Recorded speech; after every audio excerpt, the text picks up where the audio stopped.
हर हर महादेव। दोस्तों, कैसे हैं आप सब? क्या आपने कभी महसूस किया है जब पहली बारिश की बूंदें धरती पर पड़ती है, एक सौंधी सौंधी खुशबू आती है और पूरा माहौल जैसे खिल उठता है? ये सिर्फ बारिश नहीं, ये तो भारत के सबसे खास और प्यारे महीनों में से एक सावन के आने का संकेत है। ये महीना सिर्फ हरियाली नहीं लाता, बल्कि अपने साथ ढेर सारी भक्ति, परंपराएं और एक जादुई एहसास भी लेकर आता है। आखिर क्या है ये सावन? सावन, जिसे कुछ लोग श्रावण भी कहते हैं, ये हिंदू कैलेंडर का 5वां महीना है। ये अक्सर जुलाई और अगस्त के बीच में आता है, ठीक तब जब मॉनसून अपनी पूरी शान पर होता है। और क्या आप जानते हैं, ये पूरा महीना हमारे प्यारे भगवान शिव को समर्पित है। तो चलिए आज हम जानेंगे क्यों सावन इतना खास है, कौन है ये रंग बिरंगे कपड़े पहनकर जल लेकर चलने वाले कांवड़िए, और क्या है 16 सोमवार व्रत का रहस्य।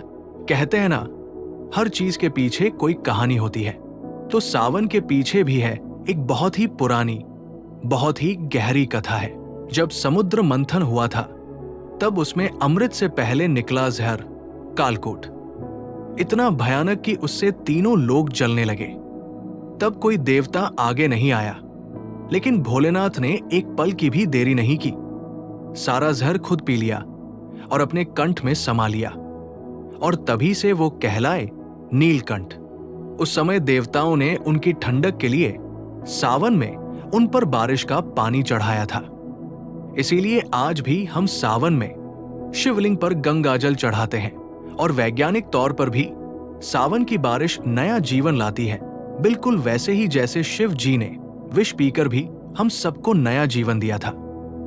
उनके इसी बलिदान को याद करने के लिए ही सावन का महीना उन्हें समर्पित है। सावन की कहानियां तो बहुत पुरानी हैं, हमारी दादी नानी की कहानियों जैसी। एक बहुत ही प्यारी कहानी है कि माता पार्वती ने भगवान शिव को पति के रूप में पाने के लिए इसी सावन के महीने में कठोर तपस्या की थी। उनकी भक्ति से खुश होकर शिव जी ने उन्हें दर्शन दिए और उनसे विवाह किया।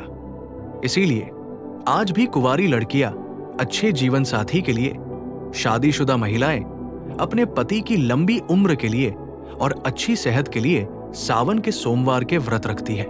हर सोमवार को शिव जी और माता पार्वती की विशेष पूजा होती है।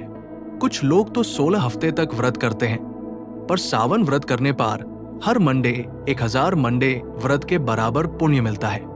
अब चलिए बात करते हैं इन रंग बिरंगे दोस्तों की, कांवड़ियों की। सावन का एक ऐसा नजारा जिसे देखकर दिल भर आता है, वो है कांवड़िया यात्रा।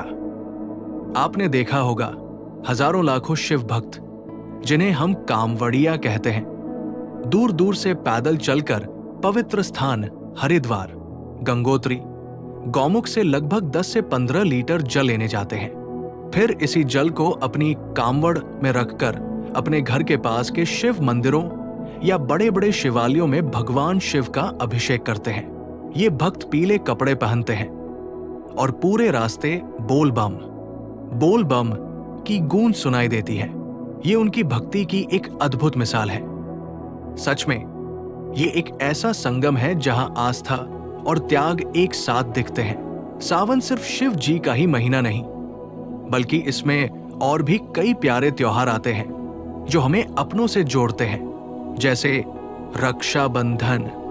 भाई बहन के पवित्र रिश्ते का ये त्योहार सावन की पूर्णिमा को ही आता है। फिर आती है हरियाली तीज। इस दिन महिलाएं हरे भरे कपड़े पहनकर झूले झूलती हैं और शिव पार्वती के मिलन का जश्न मनाती है। और हाँ, नाग पंचमी भी इसी महीने में आती है, जब नाग देवताओं की पूजा की जाती है। पूरा सावन महीना ही मंत्रों, भजनों और धार्मिक माहौल से भरा रहता है। हर तरफ एक सकारात्मक ऊर्जा महसूस होती है। तो दोस्तों, कैसा लगा आपको हमारा सावन विशेष एपिसोड? क्या आपने कभी कांवड़ यात्रा की है या 16 सोमवार का व्रत रखा है? कमेंट में जरूर बताइएगा। अगर आपको ये वीडियो पसंद आया तो एक लाइक बटन को दबाइए, 2 शेयर कीजिए अपने दोस्तों के साथ, 3 और हमारे चैनल को बेल आइकॉन दबाकर सब्सक्राइब कीजिए। अगली वीडियो तक के लिए बोलिए हर हर महादेव। जय भोलेनाथ।